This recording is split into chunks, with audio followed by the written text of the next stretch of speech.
Hello, good morning. I'm Wilson Tan. I'm a KPI consultant for SME companies. I realized that the SME companies in general are focusing a lot on sales and profit, which is nothing wrong, but they have neglected the importance of their internal business process and the capability to grow their company to the next level. That is the main reason why a lot of SME feel to bring their company to the next level. Today, I'm going to share with you one of the very useful business tool to help you to manage your business goals. Today, I'm going to bring you to Harvard University. The Balanced Scorecard was introduced in 1992 by Harvard University and have been widely adapted by more than 57% of the global companies around the world to establish the business performance metric. Based on the survey done by many world-class consulting firms, they found that 77% report that their balanced scorecard is extremely or very useful. 75% use the balanced scorecard to influence their business actions. Now, let's look at the business concept here. You have your business vision and you look at your business strategy. What are the strategies to achieve your vision? You can use the balanced scorecard to establish your performance metric. You look at what are the things that you want to measure so that you can achieve your vision. In the balanced scorecard, there are 4 perspectives identified by Harvard University: internal business process, customer, financial, learning and growth. Once you identify your business objective and you have a measurement, you can use KPI to implement and using KPI to monitor and review your progress. For SME company, they are overly focused on profit, sales, and growing their customer. But they have overlooked the other aspect of the business, which is also the very important success factors, such as quality, culture, process, competency, innovation, and so on. For any businesses, big and small, when you start looking at a strategy, Harvard Business suggested that you should look into these 4 key perspectives: financial, customer, internal business process, and learning and growth.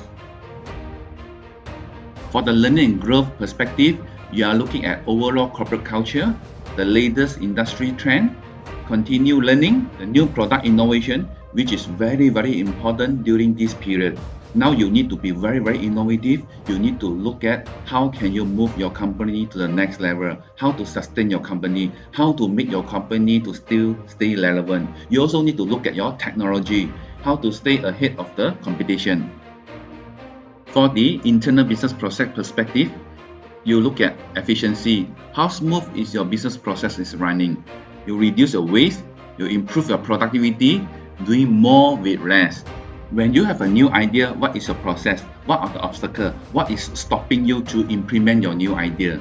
How fast you adapt to the changing business condition? Now we have COVID-19. What is your process to change your business to adapt to this new trend, new business landscape? If you're still using the same old way to conduct your business may not even be relevant within next year.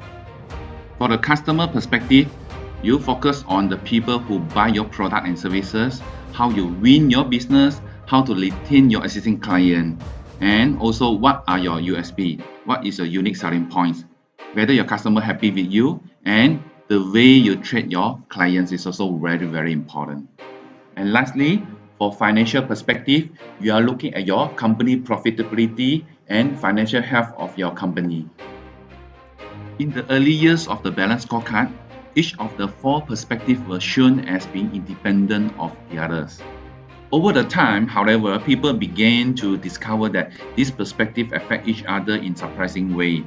It turns out that the way we order them matters. Modern balanced scorecard show how each perspective builds on the previous one.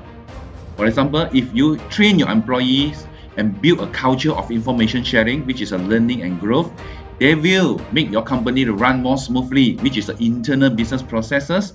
A better running business take better care of its customer, which is your customer perspective, and happy customer will buy more of what you're selling, which is your financial perspective. When you build your strategic objective, you start with verb. All your strategic objective should begin with an action word. For example, improve, reduce, increase, optimize, maximize, minimize. These are all great words that involve in doing something. Also bear in mind that your strategic objective have to be actionable, meaning that you have to set something that is reasonable and it is achievable. You should focus on something that you can control, not focusing on something that not within your control. For a strategic objective, you need to have something which is measurable. How can you know that you already achieved your goal? How can you measure your progress? So the measure is very, very important. When you start your business strategy, you can look at this example here. Let's look at innovation and learning. You can look at what to improve on employees' competency. You need to optimize your technology, improve leadership, optimize human capital. You may need to have a new product and services during this time. Then your internal business process, you can look at your internal efficiency. How can you improve your internal efficiency? How do you improve your quality control? How can you improve your productivity and also your SOP? SOP stands for Standard Operating Procedure. For your customer, you need to improve your customer experience, your customer awareness, improve your customer satisfaction, and also increase your market share. For the financial perspective, you're looking at to reducing the cost, to increase your profit, to increase the sales, to improve cash flow, and also to increase your market share. When you build your balance scorecard, you can look at this template here. The first column is the objective. You list down a list of objectives that you want to achieve, and then you put the measurement in place. The measurement can be in number, percentage, or dollar. Then you set the target. What is the target you want to achieve, and what are the initiatives for you to achieve your objective? Next thing is you need to translate that into KPI, into corporate KPI, departmental KPI, and employees KPI. You need to link your balance scorecard to the KPI. Thank you so much for listening to me. If you like the video, can you please share with your friends and follow our Facebook? We'll share more information for you to manage your employee to help your company to grow to the next level. See you.